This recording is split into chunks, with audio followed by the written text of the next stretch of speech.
Good morning, everybody.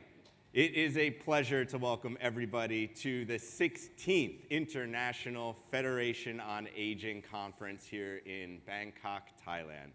My name is Seth Ginsberg, and I'm the co-founder and president of the Global Healthy Living Foundation, a 25-year-old nonprofit I started from a dorm room bunk bed with the mission to improve access to care for people with all chronic diseases. Our roots and heritage are in the arthritis space, as I've lived with arthritis since an early age. And today, Global Healthy Living Foundation gets to support, nurture, educate, and empower people living with many different forms of chronic conditions. As we learned very early, nobody only has just arthritis. And it's a privilege to be here today, and I'd like to extend a warm thank you and true appreciation to Jane and to the IFA for including me and inviting me to be a part of this morning's conversation. We've got an excellent discussion lined up for you today, and I'm pleased to be joined by Dr. Mark Lachmann. Dr. Lachmann comes to us from Canada, Toronto, Canada, but he spends an awful lot of time way north of there, which we're going to hear a little bit about today. And this is a special discussion because it's the first global cafe that we get to have in person. After years of virtual and remote global cafes hosted by the IFA, we finally get to convene together in person in this room. And to those joining at home or online, and to everybody who's able to participate, welcome and thank you for joining us. So let's get into our discussion. First, I think it's important to tell you a little bit more about Mark because he's really impressive. This is somebody who has spent the early part of his career as a family medicine doctor in some of the furthest reaches of the globe in far north Canada. Baffin Island is a place I had to look up on Google Maps. It's right near James Bay, and if you don't know where those places are, they sit at the intersection of remote and freezing. And those 10 years instilled so much in Mark and gave him the opportunity to really do and see and experience so much to then go on to focus his energy in the geriatric psychiatry space where he has the opportunity to visit with people on a daily basis when he's not serving as the Vice President of Medical Affairs for Sinai Health in Toronto. We have the opportunity to get to know each other through a series of conversations prior to today, and it's just been wonderful to learn a little bit from Mark and also to share some of his experiences, which today aims to share with you all as well. So first and foremost, welcome. Thank you. It's wonderful to be here. And hopefully, can you hear me? Is that all right? Yes, wonderful, great. Excellent. So we're going to talk a little bit about what it's like to age with dignity and what it's like to grow older in a healthy, happy way. That's a big task, and that's a huge discussion topic, but I know it's something all of us have in common, this relentless desire to age gracefully and to age with dignity so that all of us can live our best lives. So from your perspective, and you get to have a very unique perspective, tell us a little bit about what it's like to age gracefully in the far north reaches of Canada. Thank you. And as we get started, I'm so inspired by Kairos and what's just unfolded. We're going to do something that's never been done in Thailand. I'm pretty sure, I'm not 100% sure of that. But what we're going to do is a very brief mindfulness exercise. And I want to take you with me to Baffin Island. And what I'm going to ask you to do is to actually close your eyes, take a big breath in through your nose, out, and keep doing that as I'm talking. And what we're going to do is go to Baffin Island.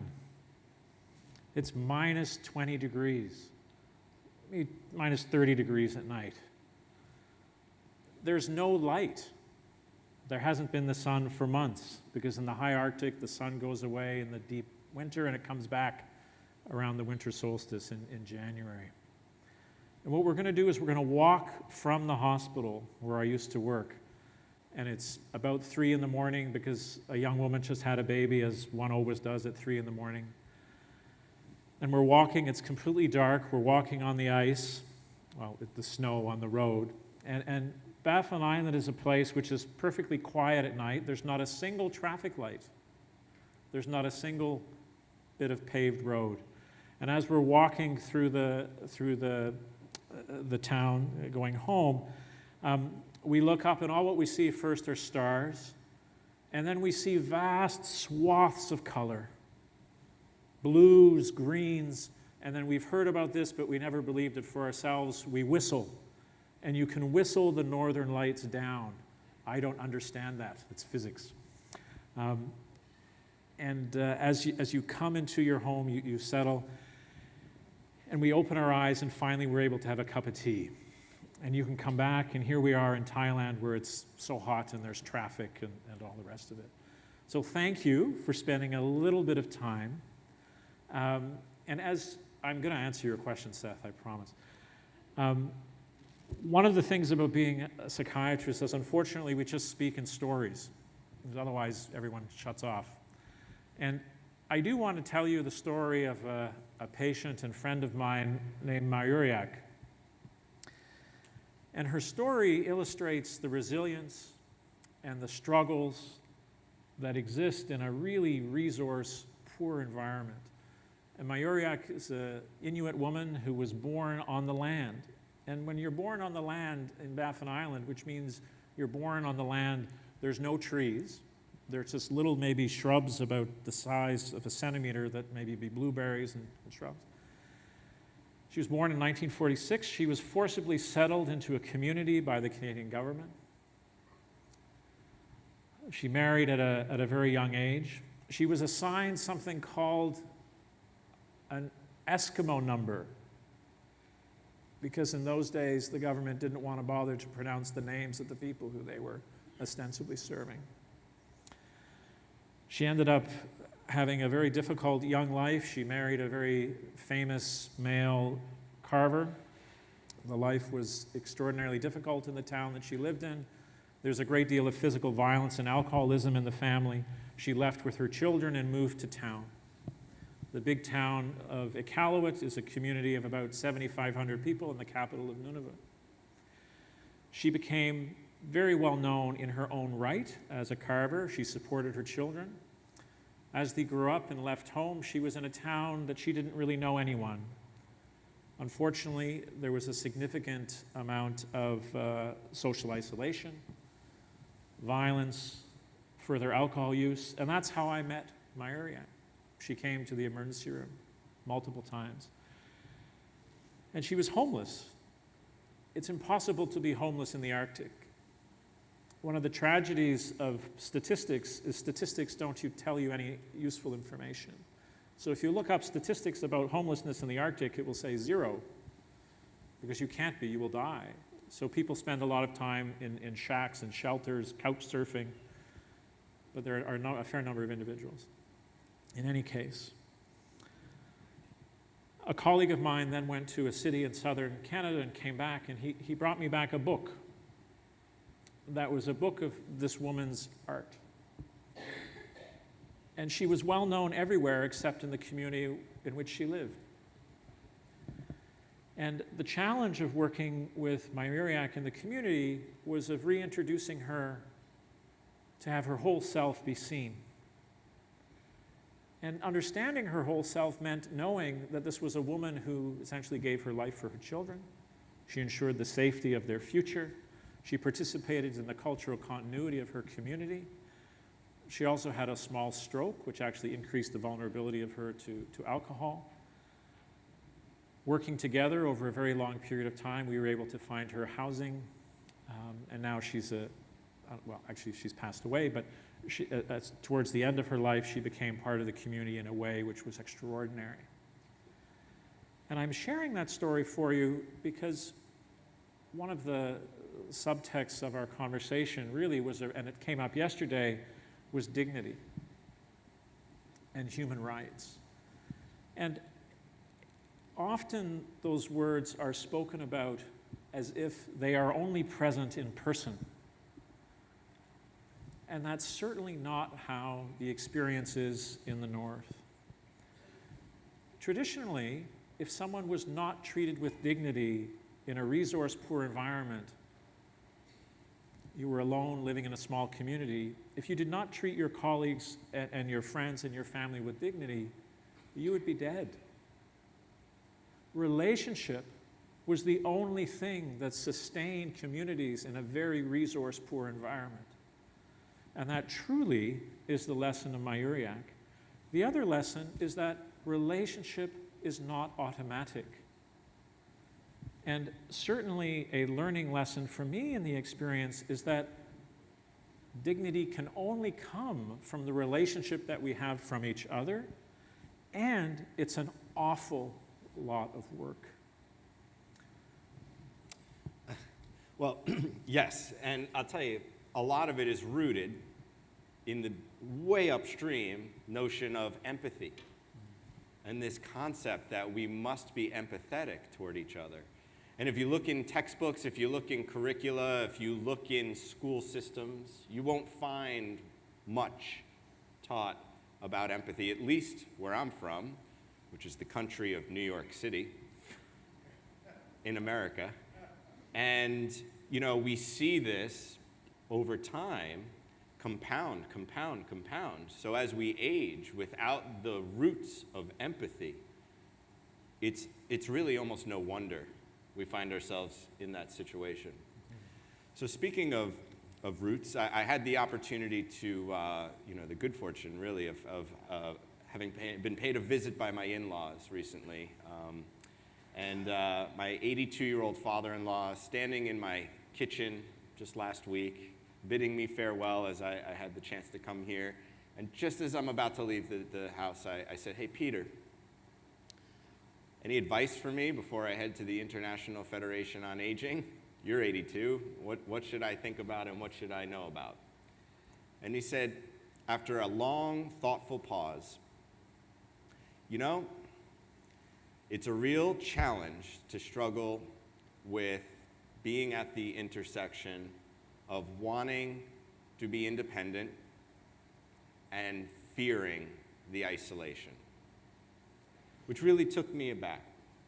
And I wanted to know how that resonates with you with respect to your purview in the various communities that you serve, in the various capacities that you serve them. One of the remarkable experiences that I've had the fortune to have is working in both very remote places for a long time, and then also then in Toronto, which is our large city in Canada. And I've been absolutely struck by how in many of the small communities that I've worked in, many of them First Nations, Cree, Inuit, is that there is far, far less isolation. There is a far, far less disconnectedness from each other and from the community that one happens to be from. And there is I would say, in sort of urban terms, a bit of a radical acceptance of personhood and place in community, which doesn't exist in the urban environment. And let me explain a bit what I mean. In one of the roles that I've had that I've just stepped away from, and you'll understand why when I talk, is being a coroner in the province of Ontario. And that's an individual that investigates death, and and if someone dies in untoward circumstances or in suspicious ways, and many people are older because, there's a joke in our office, the greatest risk factor for dying is being old, which seems absurd, but anyway, we don't tell very good jokes, I apologize. And one of the tremendous blind spots of our healthcare system is that we don't see the people we don't see. And I had no idea in my ignorance before I started working in this space is that many of the people who pass away or even in the course of the pandemic, they're the official figures which say these are the numbers of people that passed away in the pandemic. But one thing that was fundamentally true, and I don't know if this happened in Thailand or in other parts of Asia, but in my country, our healthcare system in many ways disappeared. So much of our home care system, people stopped coming to work. Staff became ill and didn't come. Nurses and physicians stopped seeing people. And you can imagine what that meant in terms of people's experience of access to care. Oh, yeah. I'm going on about that because I'll get to a point in a moment, Seth, is that the people who I saw or see after they've passed away, and Dr. Sao gave a very moving sort of off-the-cuff comment yesterday about a concern of her foundation was individuals aging alone in isolation in flats. And that is absolutely something that we saw. So that individuals passing away alone, estranged from care, often not connected to the formal healthcare system, often single, often widows, often women who worked for many years as in various supportive roles, who have become estranged from their home communities, and then lacking support in the community that they found themselves in, which really struck a chord with me because much of my clinical practice is home visiting for isolated seniors in East Toronto connected with community agencies. And Dr. Reichman yesterday talked about the COVID-19 pandemic and the healthcare system, and I will confess out of school that I have given up on the healthcare system. I prefer to work with our community agencies, and particularly our housing providers, specifically because the ethos of our community agencies, and more specifically, the ethos of our housing providers is you cannot be discharged. You can't suddenly not belong. And the ethos of healthcare traditionally has been to put someone through a course of treatment and then discharge you. And yes, there's hand-waving and lip service in terms of how we approach non-communicable diseases, but at the end of the day, in my experience, the hospital system would like to discharge you once your acute illness is finished.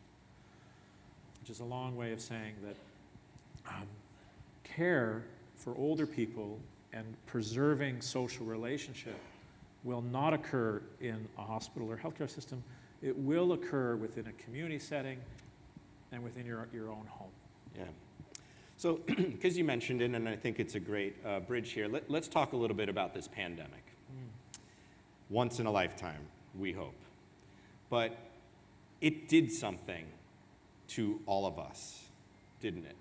It created this entire worldwide experience that we all collectively, no matter where you lived, no matter how you lived, no matter who you lived with, and so forth, you were affected by the pandemic. Did it age us all?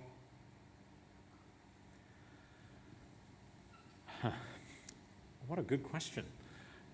It's a leading one. Yeah, no. I think, it was so inspiring yesterday for me to be at the meeting of long-term care and hear, I think, Grace Chen from Hong Kong talk about the need to rethink a social contract.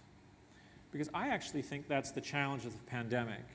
And it gets very, very much into this idea of dignity.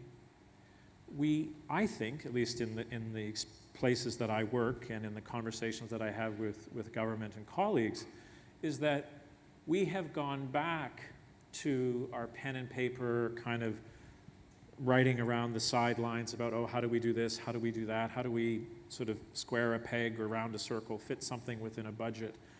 But I will say the thing that I learned most profoundly in the North is that money is not the answer. What is profoundly important is that radical conception of dignity, and that dignity is not something that lives in a piece of paper. It's not something that lives in our legal system.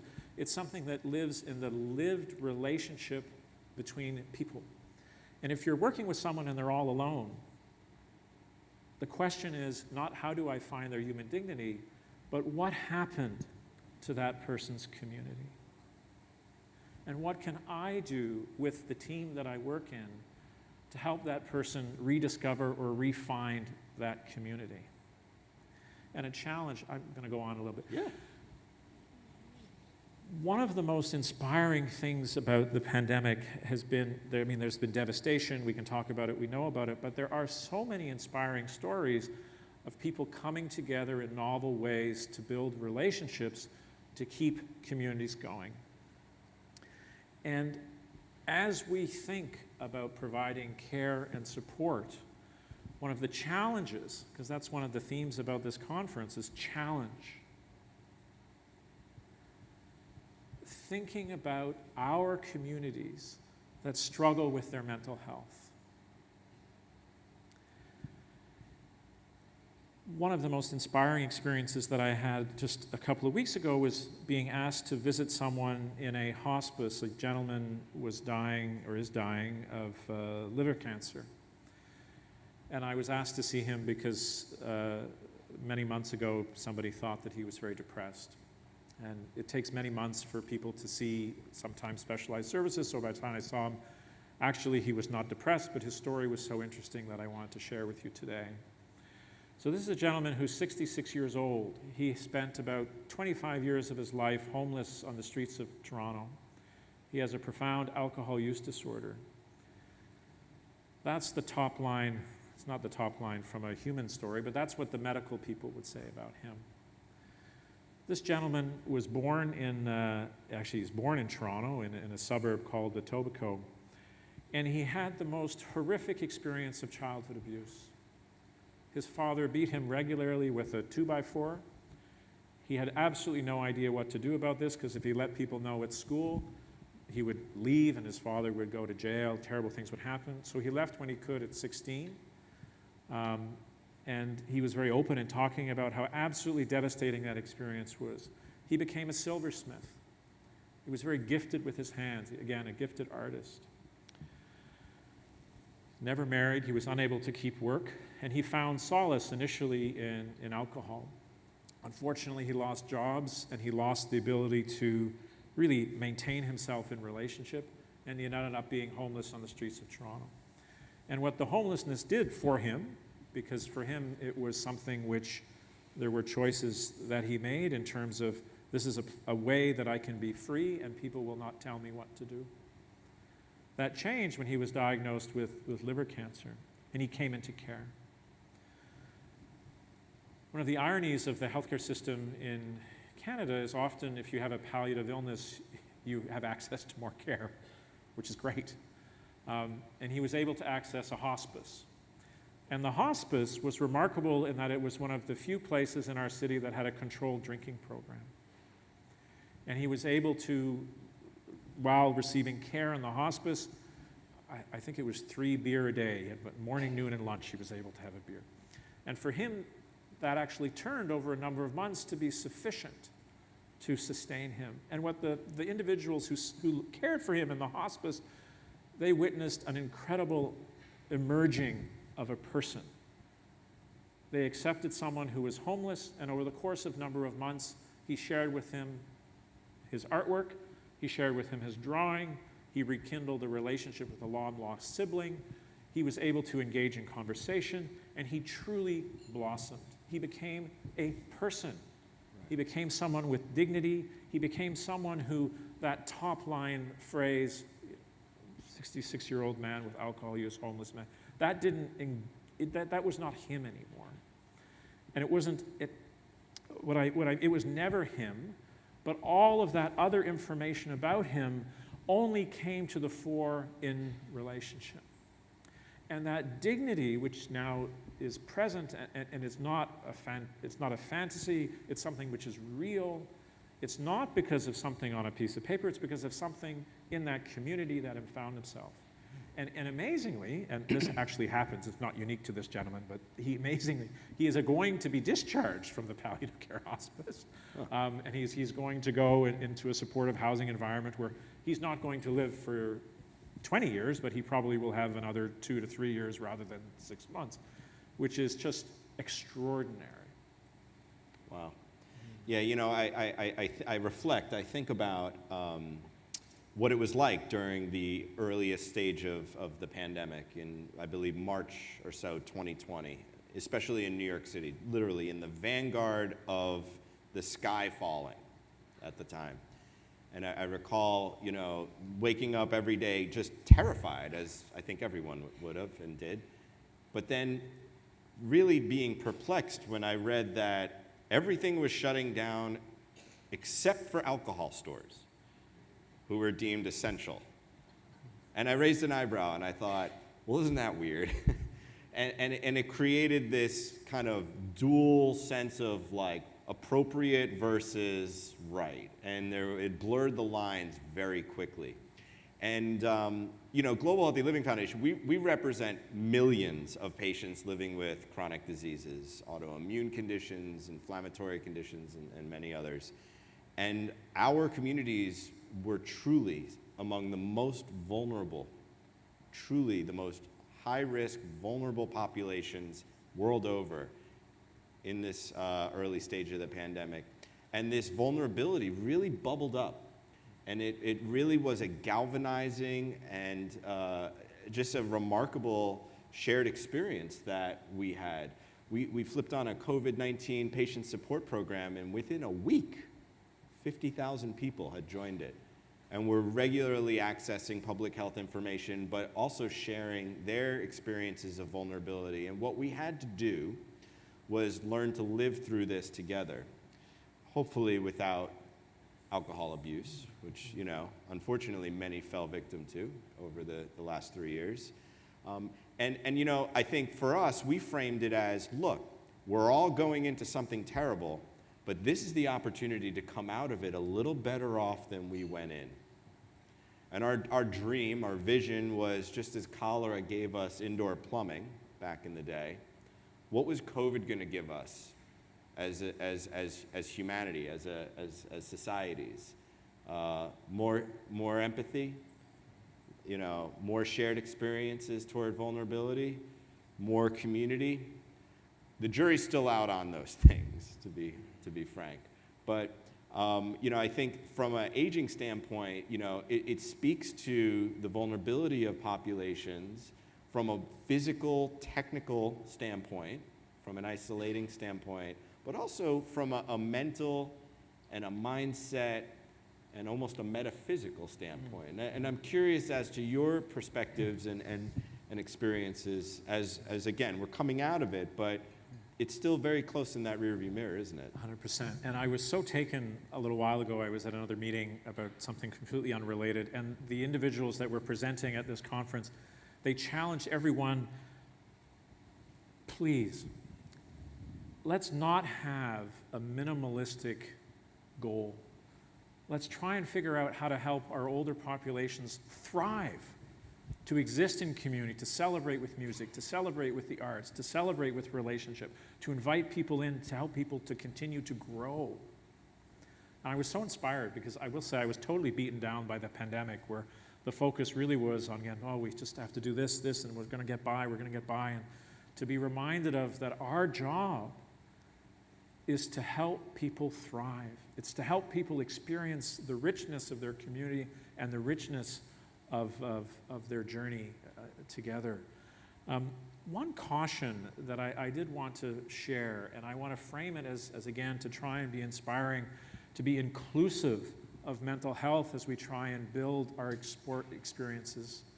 And that is to really try and embrace both the specificity of the communities and individuals that we're working with, but also to not downplay how absolutely hard this is going to be.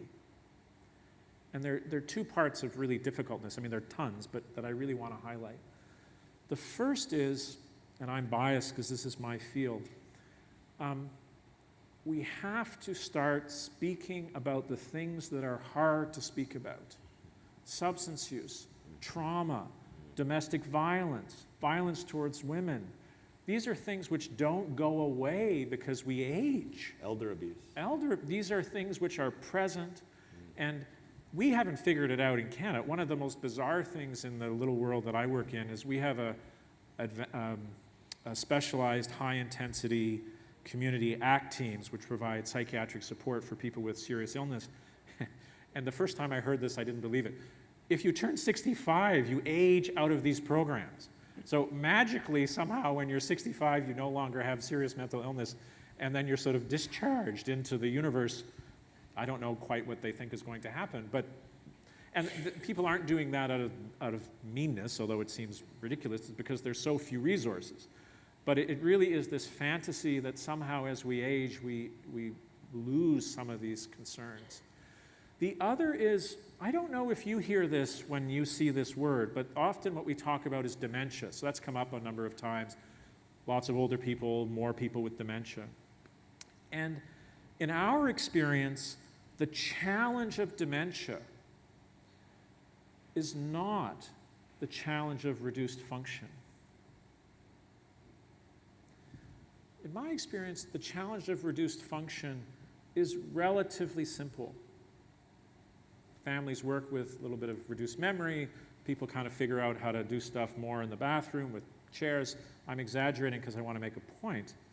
A challenge with dementia, depending on what kind of dementia you have, 60 to 90% of people will develop psychosis over the course of that dementia.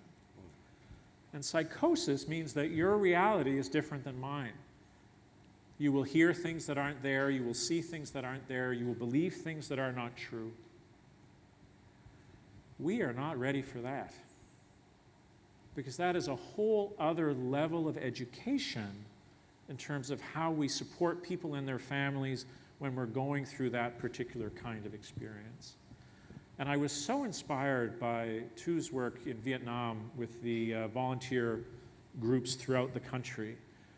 That was, I'm going to take that back to my country and in the communities that I work with and try and figure out how to be supportive in that particular way. Because that idea of having community-based education at the front line of an aging community with dementia, and to provide empathy around a complicated kind of conversation, is just breathtaking. So I want to address the 400-pound elephant in the room, and not just because we're in Thailand. And that's technology. And I want to talk about what technology is going to do as we grow older, for better and for worse. And I'd like to give you the choice of the better or worse to start off this point and this discussion thread, because there's a lot here to unpack with respect to technology. And I'm not even talking about the artificial intelligence that our teams are busy at home thinking about and working on, and the ones and zeros of all of the various digital tools and connectivities that we enjoy today in the what feels like 23rd century. But just this notion of technology addressing so many of these discussion points and topics we've been covering, and what that means for better or for worse as we grow older. Oh, that's such a wonderful question. And it's complicated and so nuanced. Right. I actually quite love technology. I think it's helpful, it's useful in all sorts of different ways.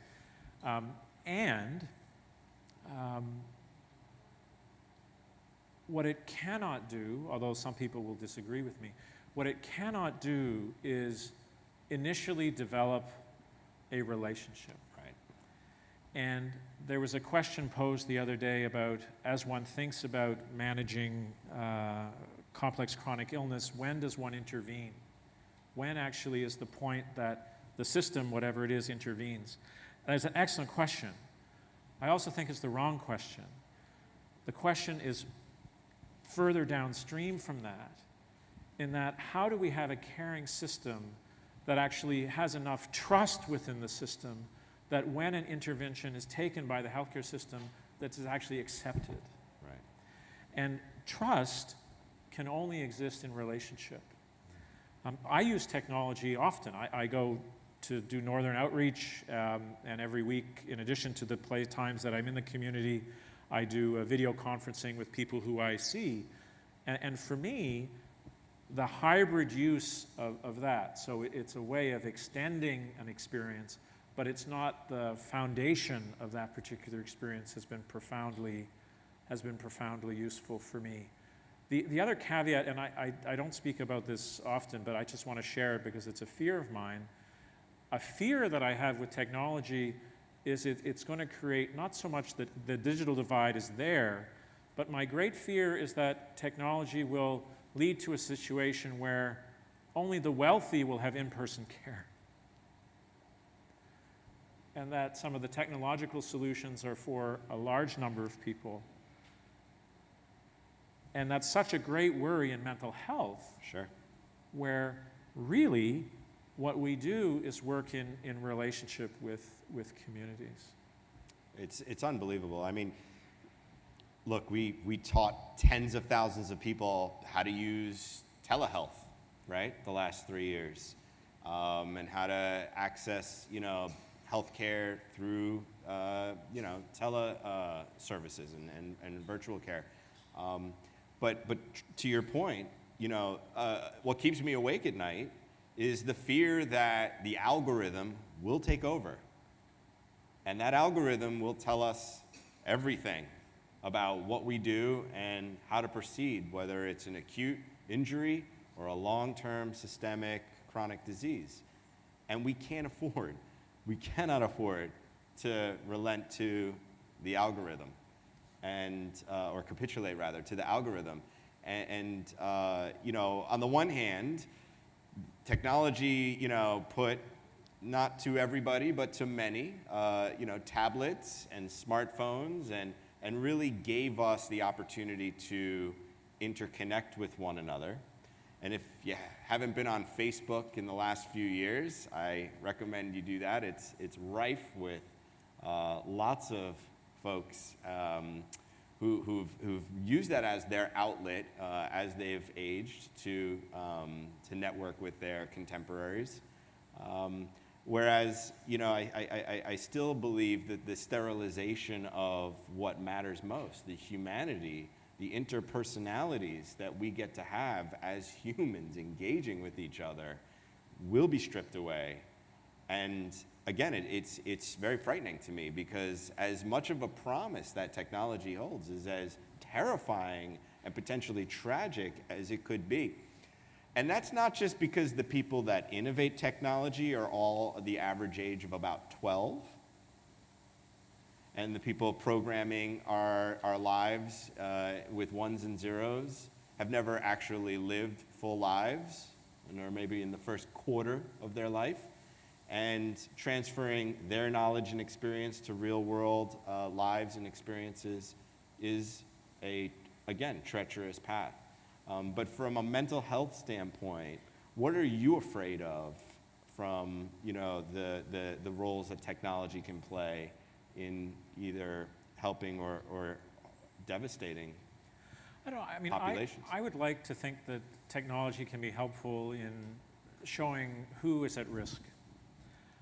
And I really think it's an opportunity for us to challenge ourselves again about what does it mean in terms of the dignity of older persons. And the challenge that I would say to the group is, how can we leave from this conference and not have that be an abstract concept? How can it be something at the center of what we do? And I think the way it becomes something at the center of what we do is we attach an action statement to that. And the action statement is that if I'm working with people who are isolated, it's not enough to say, oh, I have respect for that person. It's let's understand why that person is living in isolation, be it poverty, sexism, homophobia, discrimination, racism, and what can we do to invite that person into community in a way that makes sense for them to recognize their whole self. And that is not hard. Well, no, that's really hard to do. And it's something, though, that we can do. So it is something that is not abstract. And I hope that's something that we're able to take away from the conference today. Because it's been actually an absolute delight for me to meet people from all over the world who are caring and sharing in the space that you are. And I personally want to thank each and every one of you for the work that you do. It's inspiring that we're here today in a room after 3 years of what we've gone through. But before that, it wasn't as if everything was perfect. Far from it. It was a challenge, and it continues to be a challenge. And this, I think, is an opportunity that we have to reinvent our care systems for aging people. One last intersection notion I wanted to bring up before we open to some questions, and that's this intersection of growing older and being frail from a musculoskeletal standpoint, the frailty of our bones and our joints, which we know all too well and are familiar with, and the millions of people with low bone density that we really need to encourage to protect and or their osteoarthritis, et cetera, but also the frailty of their mind, the frailty of their souls as they age, which gets far less attention. And there certainly isn't a DEXA scan to measure that. But from your standpoint, what happens at that intersection of the frailty of one's mind and body? I think I have two answers to that question. The first is that everybody in every community who we work with is unique. And when I work with somebody, I actually don't expect them to tell me their life when I sit down and ask me, tell me about your life. I expect that there's going to be time that has to unfold for me to sit and have a chat over a cup of tea. I've changed my whole practice, so I only do home visits now, because I found when I see people in my clinic, it was totally irrelevant. So I go to where they are, we have a cup of tea, and then gradually I'll ask a question. The other thing that I've started to ask, and this gets to exactly what you were asking me about, is I will ask people. And it will be different for absolutely everyone. What is it that is important for you to stay at home? What is important or what are you very, very much afraid of? And Dr. Sao the other day gave a lovely story about the seaman from Singapore, and it was important for him to go meet with his buddies and have beer and then fall in love. And it was a wonderful story. And unless you know the specifics of that particular experience, you don't know. And I guess that's actually a wonderful way to end. That's my appeal, is that older people, just like all of us, are not homogenous in their fears and expectations. And what may be important to one is completely different from somebody else. And if we can get ourselves out of this ageist assumption that just because I'm still getting a younger healthcare professional, that I somehow am expert in somebody else's life, an absolute fallacy. The person who you're working with, the community who you're working with, is expert in their own experience. And how can we support them? Share some information about mental illness, psychosis and dementia. Please stop drinking. Please, don't do this. Let's have a conversation. I'm not going to tell you to eat your vegetables. If you're 80 and you don't want vegetables, I don't care. But the thing that I would ask you to do, and you were already doing it, is just show up. Yeah. And show up in relationship. Yeah. To be your best self. That's great. Well, Jane gave us two hard and fast rules. One was don't wear a suit and tie. And the other was be a little disruptive, just get out there. And so this is the be a little disruptive, just get out there portion of our Global Cafe, where you all can share what's on your mind, questions you might have for Dr. Lachmann, or anything else that you'd like to raise here. We've got some folks who have some microphones, and I see a hand or two up here, which is wonderful.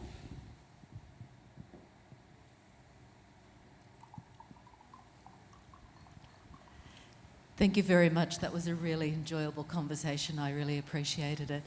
I'm interested in the comment that you made, Dr. Lachmann, that you have given up on the health system and prefer to work with housing. I'm sure it was a bit disruptive. You're following Jane's orders.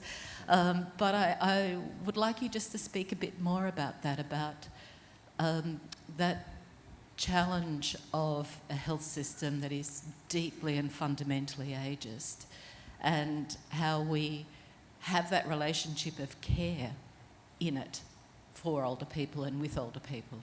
Yeah, thank you. And of course, I'm provocative because this is my function. But at core,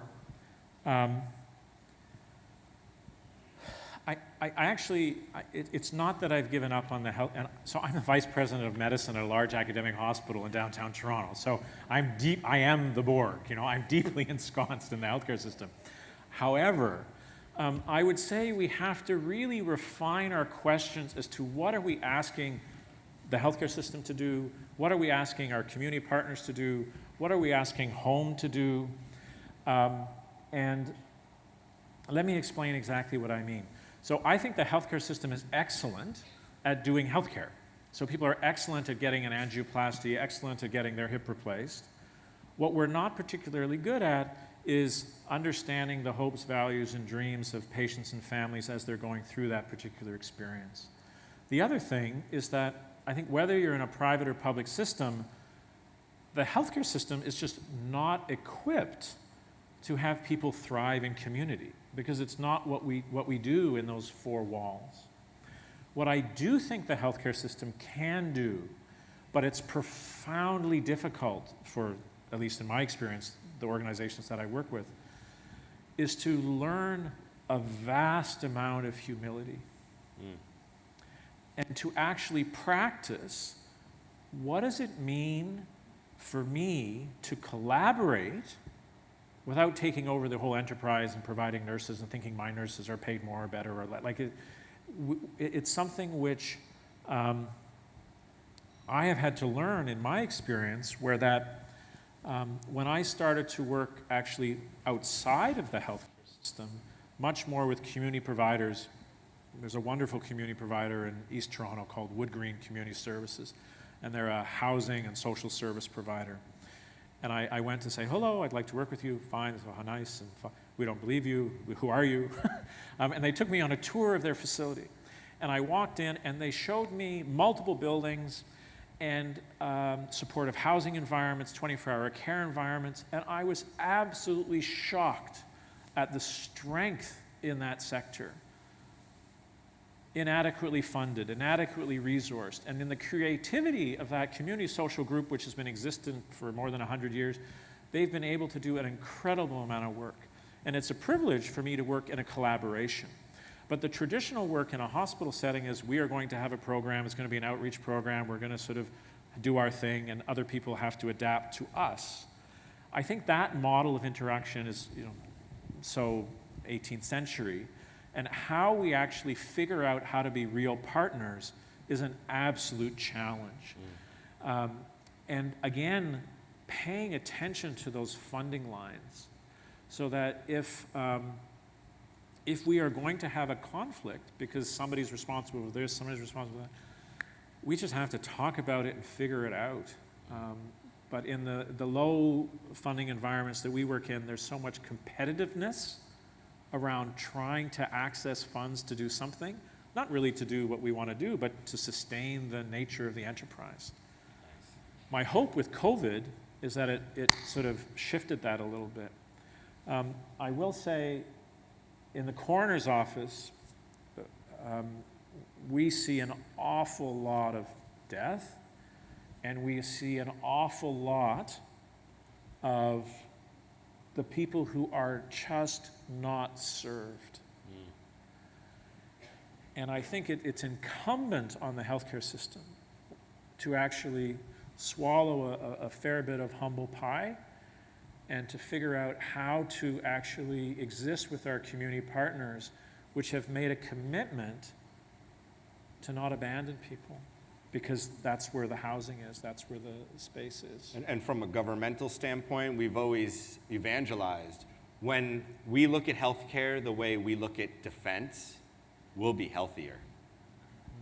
If we treated our healthcare system the way we treat our defense as nations, we'd be a lot better off in a very perverted way, of course, but it speaks to the essence of how seriously we take one thing versus the other from a general societal standpoint. We're going to sneak in one last question or comment, I think, up front here.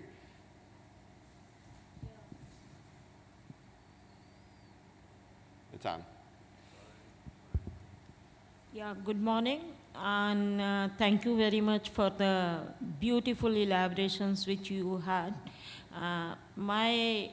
It's not a question, it's a query kind of thing, or it's a curiosity.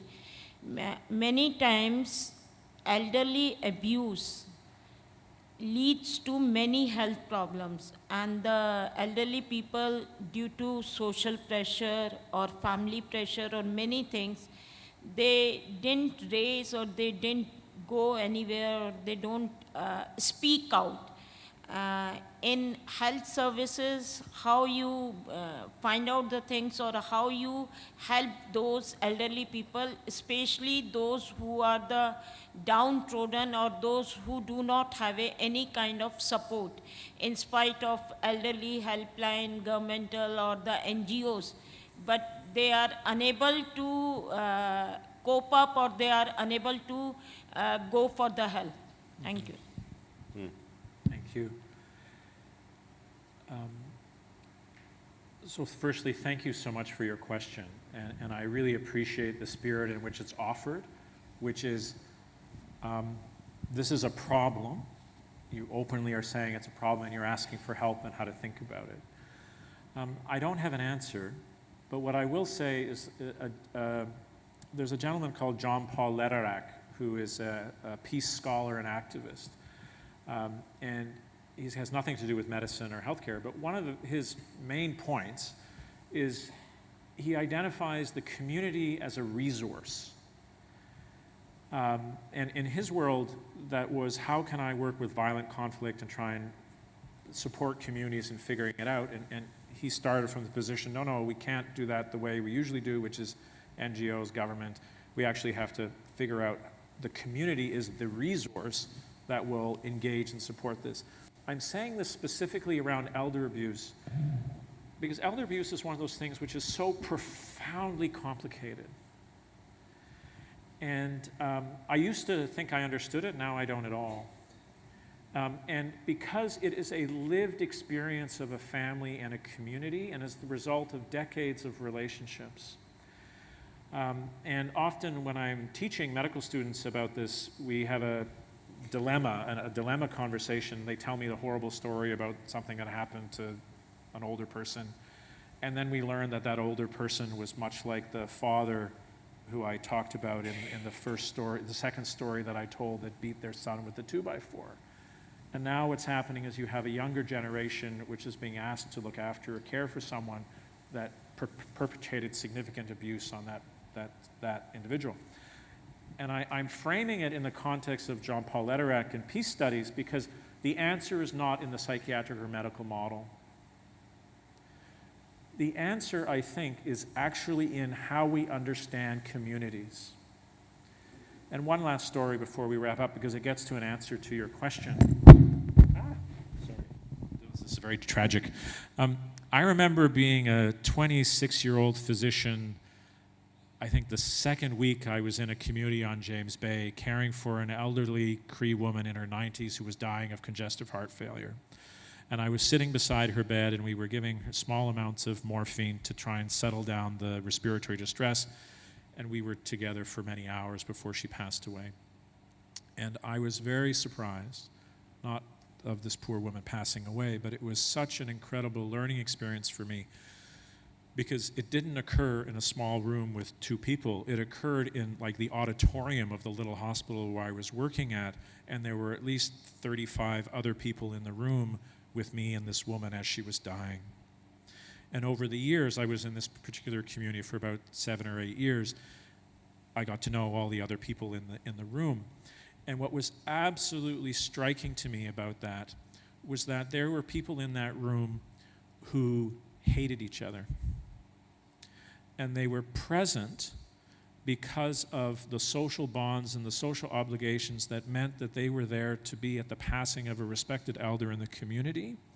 And despite the fact that there were complicated, deeply disruptive relationships, folks were in that space with this woman as she passed away.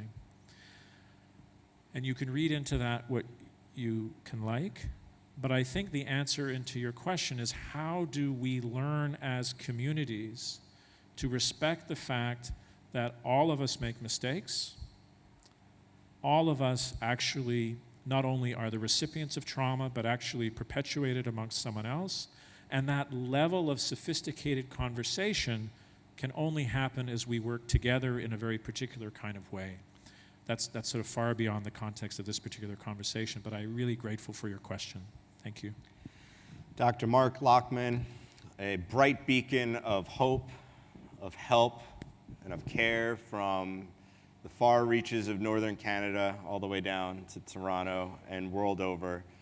Thank you for what you do in service of community, in service of patients, and in service of society. And thank you to all of you for your attendance of what promises to be an unbelievable 3 days remaining here now that we get to do this in person again. With appreciation to Jane and the many, many folks at IFA for putting together such a phenomenal conference, and for you all for turning up, because we are going to engage, we're going to activate, we're going to go home a little better off than we came here today. So it's my pleasure to invite everybody to the health break, I believe it's called, where we can refuel on some healthy snacks and coffee and such before our various workshops and breakouts that will be concurrently occurring this morning. Thank you all again for attending, and thank you again, Dr. Lachmann, for being here.